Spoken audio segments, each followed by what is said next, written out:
Sebastian's been studying at Griffith here for about 4 years. He's just finished his undergraduate and honours degrees, and he started his PhD, which is pretty good for someone of Seb's age. His PhD is quite an interesting project. He's looking at what happens in game music, how the narrative works in game music. And we might say, well, why would you bother? But the thing about games is they're a bit like film, and they're a bit like TV, and they're a bit like reality. So Seb's trying to work out exactly why the music in games is how it is, and how it sort of changes when the player interacts with the game itself.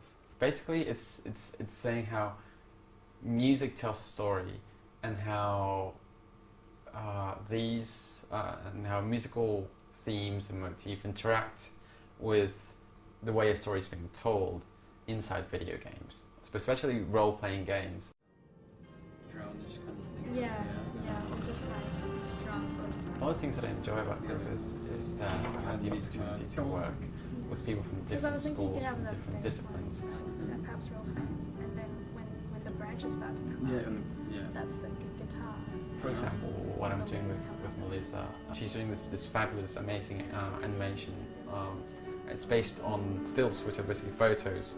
And if you put a sequence of, if you put those together, it looks kind of like the photos are moving. And it's basically photos of ink being drawn onto milk. She basically sets up a tray, puts milk in it, and then she draws all the pictures just using ink. And then she takes a photo, and then she draws a bit more, and takes another photo, and draws a bit more, and takes another photo, and takes and then joins all those together, plays it, and it seems like it's moving. And I'm writing music to that.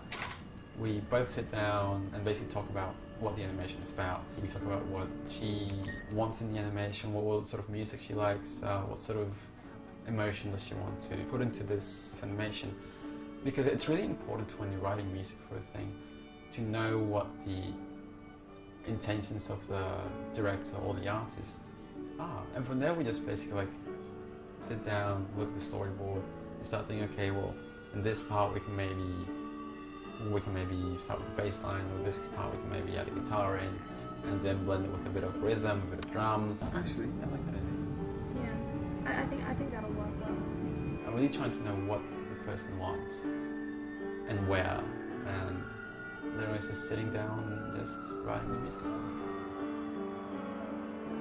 Once I finish my PhD or my studies, I really want to get into writing music for film, which is a thing that I'm currently doing, but I really want to do it for these big films, writing music, designing sounds, mixing, everything. I'm fascinated by that, like so hours with film, TV, animations, video games. I just like putting music to any moving image. I just love doing it.